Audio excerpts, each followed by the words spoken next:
ಕ್ರಿಸ್ತನಲ್ಲಿ ಪ್ರೀತಿಯುಳ್ಳ ನನ್ನ ಪ್ರಿಯ ಸಹೋದರ ಮತ್ತು ಸಹೋದರಿಯರೇ, ನಿಮ್ಮೆಲ್ಲರಿಗೂ ಯೇಸು ಕ್ರಿಸ್ತನ ಪ್ರೀತಿಯುಳ್ಳ ನಾಮದಲ್ಲಿ ವಂದಿಸಿಕೊಳ್ಳುತ್ತಾ ಈ ಹೊಸ ದಿನದ ದೇವರ ಸಿಹಿ ನುಡಿಯನ್ನು ನಿಮ್ಮ ಜೊತೆಯಲ್ಲಿ ಮಾತಾಡಲು ಬಂದಿದ್ದೀನಿ. ಹೇಗಿದ್ದೀರಿ? ಎಲ್ಲ ಚೆನ್ನಾಗಿದೆ ಅನ್ನಿಸ್ತೇನೆ. ಕ್ರಿಸ್ತನಲ್ಲಿ ಪ್ರಿಯರೇ, ಕಳೆದ ಎಪಿಸೋಡ್ವರೆಗೂ ನಾನು ಸುವಾರ್ತೆ ಬಗ್ಗೆ ನಿಮ್ಮ ಜೊತೆಯಲ್ಲಿ ಮಾತಾಡಿದೆ. ಅನೇಕ ಸಹೋದರರು ಮತ್ತು ಅನೇಕ ಸಹೋದರಿಯರು ಕಮೆಂಟ್ಸ್ಗಳು ಕೊಟ್ಟು ಧನ್ಯವಾದಗಳನ್ನು ತಿಳಿಸ್ತಿದ್ದೀನಿ.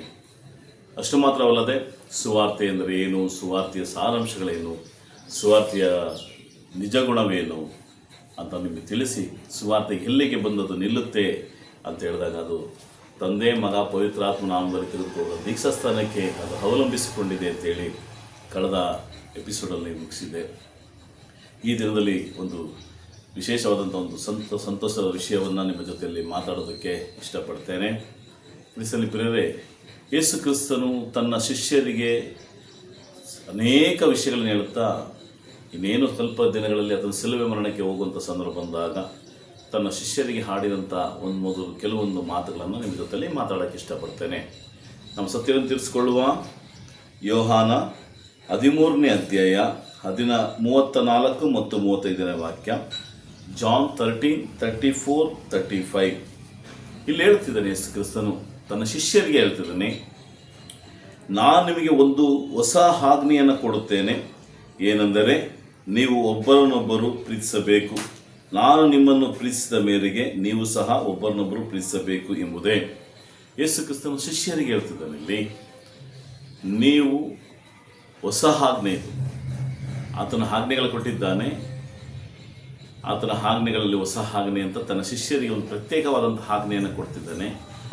ಆ ಶಿಷ್ಯರಿಗೆ ಮಾತ್ರ ಅಲ್ಲ, ಯಾರೆಲ್ಲ ಸುವಾರ್ತೆಗೆ ವಿಧೇಯರಾಗಿದ್ದಾರೋ, ಯಾರೆಲ್ಲ ಸುವಾರ್ತೆಯ ಮೂಲಕ ದೇವರನ್ನ ತಂದೆ ಅಂತ ಕರೀತಿದ್ದಾರೋ, ಯೇಸು ಕ್ರಿಸ್ತನ ರಕ್ಷಣದ ಅಂಗೀಕಾರ ಮಾಡಿದ್ದಾರೋ, ಯಾರಿಗೆಲ್ಲ ಪಾಪ ಪರಿಹಾರ ಆಗಿ ದೀಕ್ಷಾಸ್ಥಾನ ಹೊಂದಿದ್ದಾರೆ, ಎಲ್ಲರಿಗೂ ಸಹ ಅವಲಂಬಿಸಿಕೊಳ್ಳುವಂಥ ಈ ಮಾತಾಗಿದೆ. ಅವತ್ತು ಶಿಷ್ಯರಿಗೆ ಹೇಳ್ತಿದ್ದಾನೆ, ನೀವು ನನ್ನ ಶಿಷ್ಯರಾಗಿರೋದ್ರಿಂದ ಏನಂದರೆ ನೀವು ಒಬ್ಬರನ್ನೊಬ್ಬರು ಪ್ರೀತಿಸಬೇಕು. ನಾನು ನಿಮ್ಮನ್ನು ಪ್ರೀತಿಸಿದ ಮೇರೆಗೆ ನೀವು ಸಹ ಒಬ್ಬರನ್ನೊಬ್ಬರು ಪ್ರೀತಿಸಬೇಕಂದ್ರೆ ನೀವಿರುವಂಥ ಈ 12 ಜನರು, ನೀವಿರುವಂಥ ಈ ಶಿಷ್ಯರು ಫಸ್ಟು ಒಬ್ಬರನ್ನೊಬ್ಬರು ಪ್ರೀತಿಸಬೇಕು.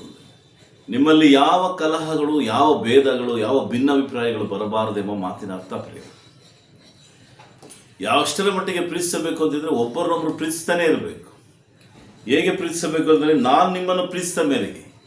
ಯೇಸು ಕ್ರಿಸ್ತನು ಮತ್ತು ಜೊತೆಯಲ್ಲಿದ್ದಂಥ 3.5 ವರ್ಷಗಳ ಸುವಾರ್ತೆ ಕಾಲದಲ್ಲಿ ಯಾರನ್ನೂ ತಾರತಮ್ಯ ಮಾಡದೆ 12 ಅಪೊಸ್ತಲರನ್ನ, 12 ಶಿಷ್ಯರನ್ನ, ಅವರ ಜೊತೆಯಲ್ಲಿ ಬಂದಂಥ ಅನೇಕ ಶಿಷ್ಯರನ್ನ ಹೇಗೆ ಪ್ರೀತಿಸಿನೋ ಹಾಗೆ ನೀವು ಒಬ್ಬರನ್ನೊಬ್ಬರು ಪ್ರೀತಿಸಬೇಕು ಅಂತ ಹೇಳ್ತಿದ್ದಾನೆ. ಪ್ರೀತಿಯ ಛಾಯೆಯನ್ನು ಸಹ ಹೇಳ್ತಿದ್ದಾನೆ.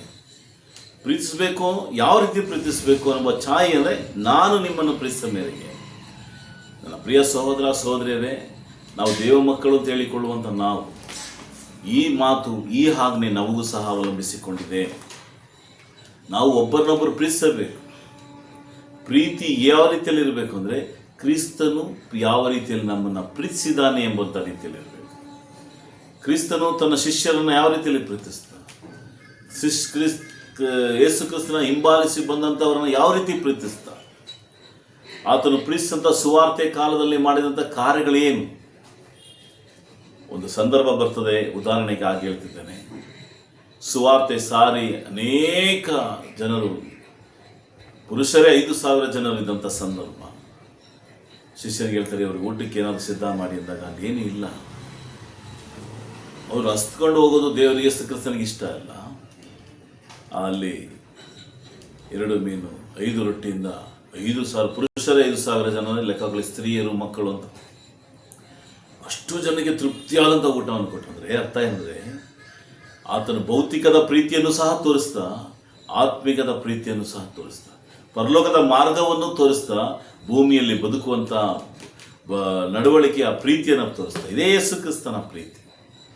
ಯೇಸು ಕ್ರಿಸ್ತನು ಪ್ರೀತಿಸಿದಂಥ ಪ್ರತಿಯೊಂದು ಪ್ರೀತಿಯನ್ನು ಮಾತ್ರ ಮರಿಬಾರದು ನನ್ನ ಪ್ರಿಯ ಸಹೋದರರೇ. ಯಾವ ಕಾರಣಕ್ಕೂ ಸಹ ಯೇಸು ಕ್ರಿಸ್ತನ ಪ್ರೀತಿಯಲ್ಲಿ ನಾವು ಸಹ ನೆಲೆಯಾಗಿರಬೇಕು.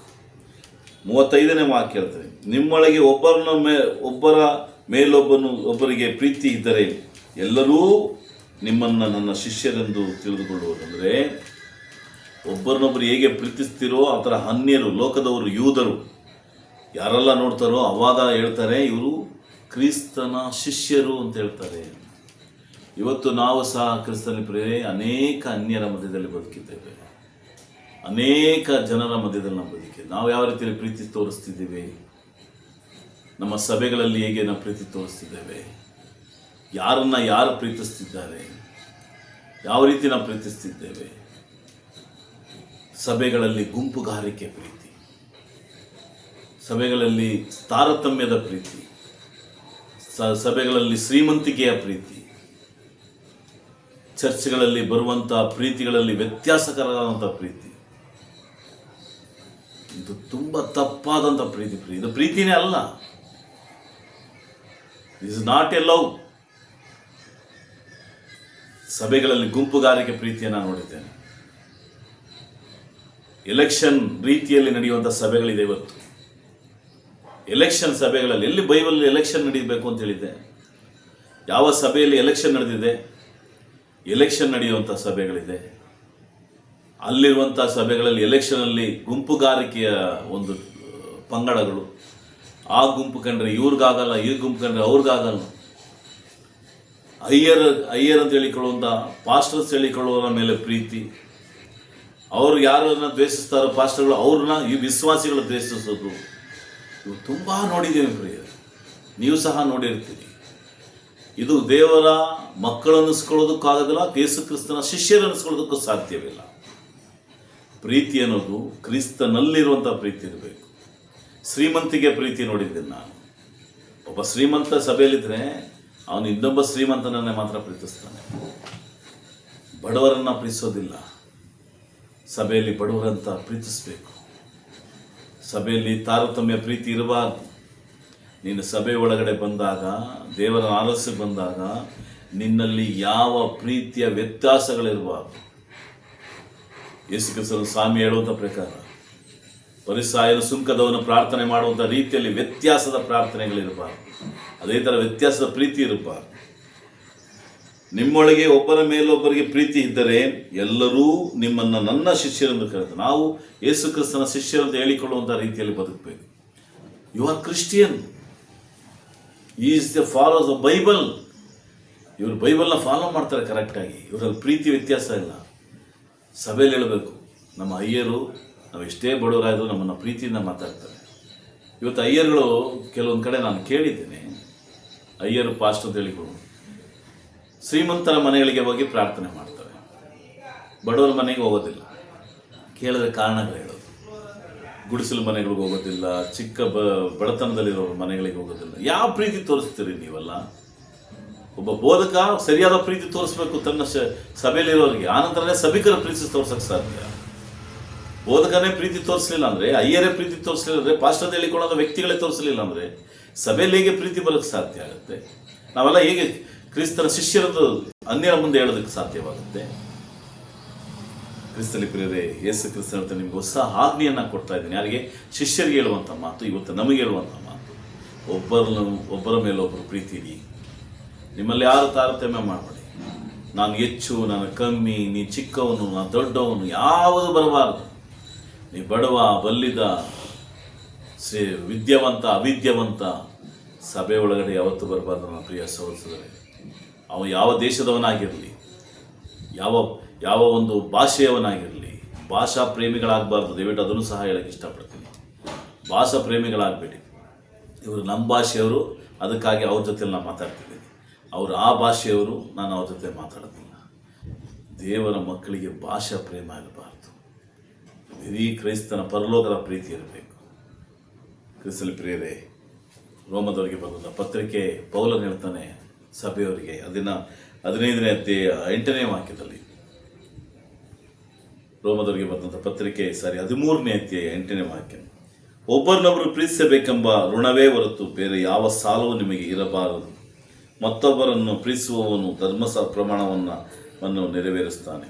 ಪೌಲನ ಸಭೆಯವ್ರಿಗೆ ಹೇಳ್ತಿದ್ದಾನೆ, ಒಬ್ಬರನ್ನೊಬ್ಬರು ಪ್ರೀತಿಸಬೇಕೆಂಬ ಋಣ ಇರಬೇಕೆ ಹೊರತು ಬೇರೆ ಸಾಲ ಇರಬಾರ್ದು.